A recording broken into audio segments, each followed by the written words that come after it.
ఉత్తరప్రదేశ్ ప్రయాగ్రాజ్ భక్తజన సంద్రంగా మారింది. కుంభమేళా సందర్భంగా పవిత్ర త్రివేణి సంగమంలో స్నానమాచరించేందుకు పెద్ద సంఖ్యలో భక్తులు తరలివస్తున్నారు.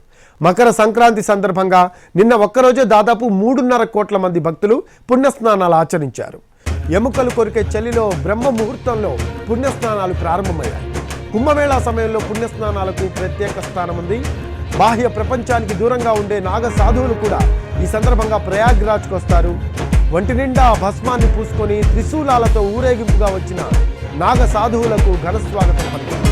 13 అఖాడాలకు చెందిన సాధువులు పుణ్యస్నానాలు చేశారు. రాత్రి వరకు కూడా భక్తుల తాకిడి కొనసాగింది. ఇటు హెలికాప్టర్ల ద్వారా భక్తులపై పూల వర్షం కురిపించారు. నెల 29న మౌని అమావాస్య సందర్భంగా 2వ షాహీ స్నానం ఉంటుంది.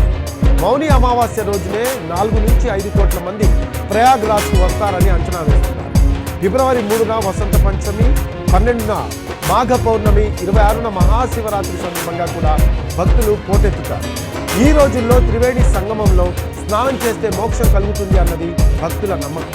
కుంభమేళా తొలి రోజున కూడా 1.5 కోటి మంది భక్తులు పుణ్యస్నానాలు చేశారు. దీంతో తొలి 2 రోజుల్లోనే కుంభమేళాకు వచ్చిన భక్తులు సాధువుల సంఖ్య 5 కోట్లు దాటిపోయింది. ఫిబ్రవరి 26 వరకు కుంభమేళా జరుగుతుంది.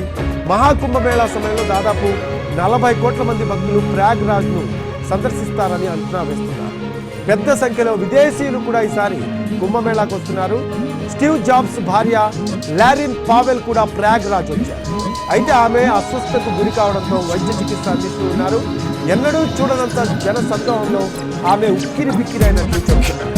ఆమె తన పేరును కమలా అని మార్చుకున్నారు.